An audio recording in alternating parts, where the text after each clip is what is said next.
কষ্টের পরে সুখ যদি কেউ আপনাকে তাফসীর করে, এটা তাফসীরটা ভুল হবে। আবারও বলছি, কষ্টের পরেই আছে সুখ, এটা ভুল তাফসীর। আসল তাফসীর হচ্ছে কষ্টের সাথেই আছে সুখ। দেখেন আরবি সিস্টেম দেখেন, যদি এমন হতো যে কষ্টের পরে সুখ, তাহলে কি হতো? ফাইন্না বা'দাল উসরি ইউসরা, কষ্টের পরে আছে সুখ। ব্যাপারটা এরকম নয়। আল্লাহ বলছেন ফাইন্না মাআল উসরি ইউসরা, কষ্টের পরে সুখ নয়, বরং কষ্ট আছে যেখানে স্বস্তিও আছে সেখানে। ঠিক কিনা বলেন? আমার কুড়িগ্রামের ভাইয়েরা, আপনারা যারা আমাকে ফেসবুকে দেখেন তারা হয়তো জানেন যে আমার একটা গাড়ি অ্যাক্সিডেন্ট হয়েছিল। জানেন নাকি আপনারা?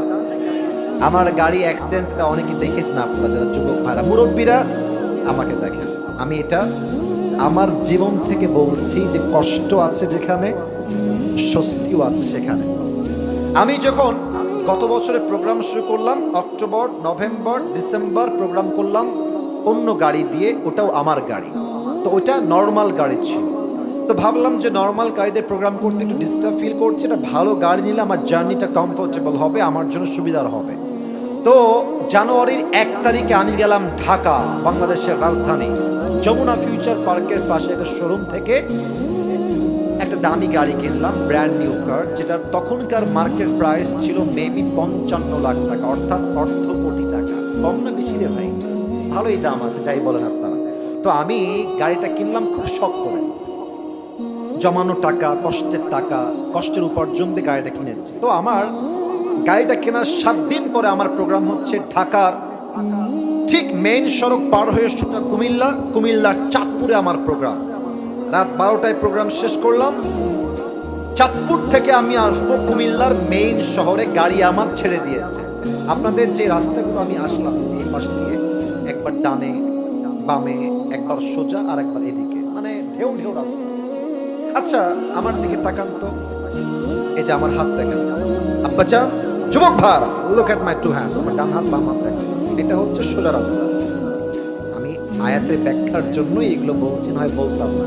সোজা রাস্তা, আমি যাব ডান দিকে। আপনারা সবাই গাড়িতে চড়েছেন, আপনারা সবাই বুঝবেন আমার কথার অর্থ। সোজা যাব ডান দিকে।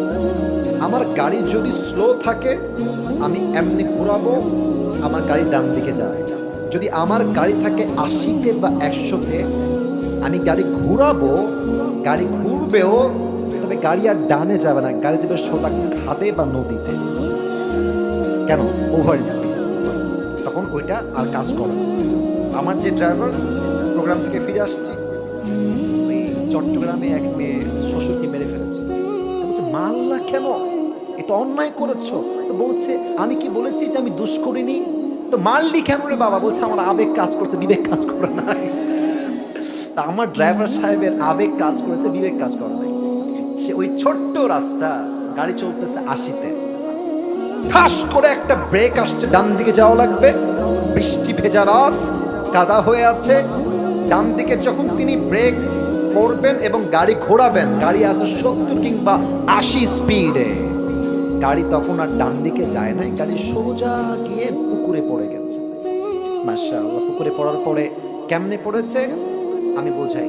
গাড়িটা ছিল এমনি, ঘোরাইছে এই দিকে, গাড়িটা যখন ঘোরাবে উল্টে গেছে। আমি গাড়িতে বসে আছি, একবার এমনি উল্টাইছে, আবার উল্টাইছে, আবার উল্টাইছে, 3 বার উল্টে পুকুরে পড়েছে পানির ভেতর। আমি দেখতে পাচ্ছি পানি নিচ থেকে উঠতেছে উঠতেছে। বুঝে গেছি লা ইলাহা ইল্লাল্লাহ ছাড়া কোনো গতি নাই। এবার কালেমা পড়া অলরেডি শুরু হয়ে গেছে আমাদের সবারই। প্রায় আমরা 7 জন ছিলাম একটা গাড়িতে, আর আমার সিট বেল্টও বাঁধা নাই। পানি যখন উঠতে শুরু করেছে, আমার সামনে যিনি ছিলেন, গ্লাসে এক বাড়িতে গ্লাস ভেঙে গেছে, গ্লাস দিয়ে নেমে পালাই গেছে, আর আমি ভেতরে বসে আছি। লোকজন এই গাড়ির সাউন্ড পেয়ে চতুর এলাকার সব লোক দৌড় দিয়ে আসছে, কি হলো, কেমনে হলো, কি হয়েছে। এসেই দেখছে আসিফ হুজুরের গাড়ি পড়ে গেছে। সবাই খুব সহানুভূতির সাথে উদ্ধার করলো। আমার গাড়িটা চেইন দিয়ে তোলা হলো পানির নিচ থেকে। কষ্ট কোথায় যে ইসরে, এত টাকা জমায় জমায় গাড়ি কিনলাম, নতুন গাড়ি, মানে গাড়ির কিছু নাই। সামনের ভেঙে গেছে, উপরের গ্লাস ভেঙে গেছে, জানালা ভেঙে গেছে, গাড়ির এই পাশের গেট ভেঙে গেছে, উপরের ছাদও নাই, গাড়িই নাই। কি কিছুই নাই। কষ্ট কোথায় যে ইস রে এত দামি গাড়ি 7 দিন চললো না, শেষ হয়ে গেল। স্বস্তি কোথায়? যেখানে 7 জনের কারো বাঁচারই কথা নয়, সেখানে আমি আসিফ সহ কারো গায়ে চুল পরিমাণ কোনো আঘাতও লাগে না। কষ্ট আর স্বস্তির কম্বিনেশন বুঝতে পারলেন? কষ্ট কোথায়? নতুন গাড়ি শেষ হয়ে গেল। স্বস্তি কোথায়? আর শেষ হোক, আমার তো কিছু হয় নাই, ঠিক কিনা বলেন? বেঁচে থাকলে 55 লাখ টাকা কেন? যদি বেঁচে থাকি একটা সময় গিয়ে তো আমরা BMW কিনতে পারবো, ঠিক কিনা বলেন? এটাই স্বস্তি। দেখবা যেখানেই কষ্ট আছে সেখানে একটা স্বস্তির সন্ধান আছে না নাই? তবে এই কথাটা বলতে গেলে আমাকে 2টা পয়েন্ট উল্লেখ করতে হবে। এই কষ্টের সাথে যে স্বস্তি মিলে আছে এটা সেই বুঝবে যার মাঝে 2টা গুণ। 1 নাম্বার গুণ হচ্ছে সবর বা ধৈর্য। আমি সবার থেকে শুনতে চাই 1 নাম্বার গুণ হচ্ছে সবর বা ধৈর্য। এখানে যারা বসে আছেন আমি সহ আমাদের সবাই আমরা যারা আছি, আমার মনে হয় এটা যে আমরা মেবি 99% মানুষ আমরা বড় ঘরের সন্তান নই, আমরা মধ্যবিত্ত পরিবারের সন্তান। আচ্ছা, আমি আমার একটা ওয়াজে বলেছিলাম, তোমাদের হয়তো মনে আছে, যে মধ্যবিত্ত পরিবারের সন্তান মানেই একটা ব্র্যান্ড। সাইকেল দিবা চলবে, বাইক দিবা চলবে, কার দিবা চলবে, কিছুই দিবা না বলবা হেঁটে হেঁটে আসো তাও চলবে, just because I am from middle class family, আমি মধ্যবিত্ত পরিবারের সন্তান। আমাকে ভাত দিবা, ভর্তা দিবা তাও চলবে, ভাত দিবা ডাউল দিবা তাও চলবে, ভাত দিবা সবজি দিবা তাও চলবে, ভাত দিবা মুরগি দিবা তাও চলবে, ভাত দিবা গরু দিবা তাও চলবে, কিছুই দিবা না, জাস্ট একটা প্লেট ভাত দিবা, 1 গ্লাস পানি দিবা, একটা মরিচ দিবা, পান্তা ভাত হলেও আমার চলবে। কারণ আমি বড়লোক ঘরের, খাপুস খুপুস খেয়ে খেয়ে বড় হওয়া ব্রয়লার মুরগি আমি না। আমি মধ্যবিত্ত পরিবারের সন্তান, আমি কঠোর পরিশ্রমী সন্তান। এবার বলেন, আমাদের পরিবারে মাঝে মাঝে অভাব আসে না? আব্বা জানরা আমার কথা খুব মনোযোগ দিয়ে শুনছে, মানে হচ্ছে কথা সত্য বলছি না। আমার পরিবারে মাঝে মাঝে আমাদের অভাব আছে না? আছে না? আছে না? দেখবেন যে পুরো মাস চলে যায় গরুর গোস্ত রান্না হয় নাই, পুরো মাস চলে যায় মুরগির গোস্ত রান্না হয় না। কষ্ট লাগে যে আল্লাহ এত অভাব কেন আমার পরিবারে। এবার আমাকে জবাব দিবেন, কিছু হাদিস থেকে প্রশ্ন করছি, আই হোপ আমি সঠিক উত্তর পাবো। বলেন তো, আমার নবীর পুত্র সন্তান মোট কয়জন ছিল? আমি হাত দিয়ে দেখাচ্ছি কিন্তু 4 জন। জি, right, I got the right answer. বলেন সবাই, পুত্র সন্তান কয়জন ছিল? 4 জনই দুনিয়াতেই শেষ। কাফেররা কি বলছে? এই মুহাম্মদ, আগেই বলবেন আপনারা নাউজুবিল্লাহ, বলছে এই মুহাম্মদ তোর বংশ তো লেজ কাটা বংশ। নাউজুবিল্লাহ, আসতে বললেন কেন আপনারা? ইস, নবীজি বলছে কেন আমার বংশ লেজ কাটা কেন? বলছে তোর প্রথম সন্তান, দ্বিতীয় সন্তান, তৃতীয় সন্তান, চতুর্থ সন্তান কেউ বেঁচে নাই, তোর বংশ বিস্তার হবে না, তোর বংশ দুনিয়াতেই শেষ হয়ে যাবে। বলেন সবাই নাউজুবিল্লাহ। আমার নবীর কলিজায় এই কথাটা আঘাত করেছে। আল্লাহ বলছেন, নবী টেনশন করবেন না, আপনার সমস্ত কষ্ট দূর করবে একজন, তিনি কে? এবার বলেন, নবীজির একজন মেয়ে যিনি সবচেয়ে কলিজার টুকরা আদরের মেয়ে, নাম হচ্ছে ফাতেমা। এই ভাইয়েরা বলেন, আওয়াজ নাই কেন? বলেন সবাই, কি নাম? ফাতেমা রাদিয়াল্লাহু তাআলা আনহা। ফাতেমার একজন স্বামী ছিলেন, তার নাম কি ছিল? আলী রাদিয়াল্লাহু তাআলা আনহু। এবার লাস্ট প্রশ্ন, তাদের পরিবার থেকে, সংসার থেকে আল্লাহ 2টা সন্তান দিয়েছেন, কি কি নাম? আবার বলেন, হাসান এবং হুসাইন। একদিনের ঘটনা হাদিসে আসছে, আলী এবং ফাতেমার ঘরে এক প্রচন্ড অভাব দেখা দিল। এত অভাব, 3 দিন যাবৎ চাল নাই, ডাল নাই, ভাত নাই, খাবার নাই, কিছুই নাই। ফাতেমা ডাক দিয়ে বলছে, আলী 3 দিন যাবৎ ভাত ডাল কিছুই নাই, আমরা কি করতে পারি, কি করা যায়? আলী বলছে, ফাতেমা যাও, নবীর কাছে যাও, গিয়ে বলো আব্বা জানা তিনি শাইআন, কিছু দান করেন, আমরা তো অভাবগ্রস্ত হয়ে আছি, খাবার দেন। ফাতেমা বলছে, ঠিক আছে আমি যাব, আমি চেয়ে নিয়ে আসবো। ফাতেমা বের হয়ে গেছে, নবীর কাছে আসছে, ইয়া রাসূলুল্লাহ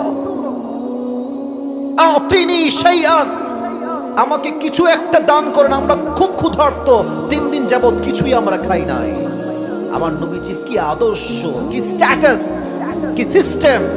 নবীজি বলছে, ফাতেমা বসো, আম্মা বসো, স্থির হও, অস্থির হও। নবীজি এবার ফাতেমার ধৈর্যের পরীক্ষা নেওয়া শুরু করলেন। ডাক দিয়ে বলছে, ফাতেমা আমাকে বলো, তোমাকে আমি দুইটা অপশন দিচ্ছি, মা বুঝে শুনে শোনো। বলছে, আব্বা বলেন। বলছে, আমি তোমাকে 5টা বকরি দিব, 5টা দোয়া দিব। এই দুইটা অপশন, এক 5টা বকরি আর একটা হচ্ছে 5টা দোয়া। Which option you want to select? তুমি কোনটা নিতে চাও? ফাতেমা বুঝে গেছে আমার আব্বা আমাকে ধৈর্যের পরীক্ষা নিচ্ছে। ফাতেমা বলছে, আব্বা জান, 5টা বকরির কোনো প্রয়োজন নাই, 5টা দোয়া শিখালেই আপনার ফাতেমার কলিজা ঠান্ডা হয়ে যাবে। সুবহানাল্লাহ পড়ে সবাই। আমি সবাইকে দোয়াটা পড়াতে চাই। আমি জানি এখনই মুখস্থ হবে না, বাট ক্যামেরায় কালকে আপলোড হয়ে যাবে। সবাই মুখস্থ করবেন, সবার কাজ দিবে। আগে আমার সাথে পড়েন, দেখি দেখবো আপনাদের জোর কত বেশি আছে। পড়েন সবাই। ইয়া আউয়ালাল আউয়ালিন, ইয়া আখিরাল আখিরিন, ইয়া যাল কুওয়াতিল মাতিন, ইয়া রাহিমাল মাসাকিন। এই 4টা শব্দ হয়তো কঠিন লেগেছে, বাট শেষের শব্দটা very easy, it's too much easy, very easy. সবাই দিল থেকে পড়বেন, সবাই পড়েন, ইয়া আরহামার রাহিমিন। এই 5 শব্দের দোয়া যে বান্দা অভাবে, কষ্টে, দুঃখে, আবারও বলছি, অভাবে, কষ্টে, দুঃখে, হতাশায়, বাসায় চাল নাই, ডাল নাই, হাতে টাকা নাই, ব্যবসায় বরকত নাই, জমিতে ধান নাই, মাছ নাই, অভাব, অভাব আর অভাব।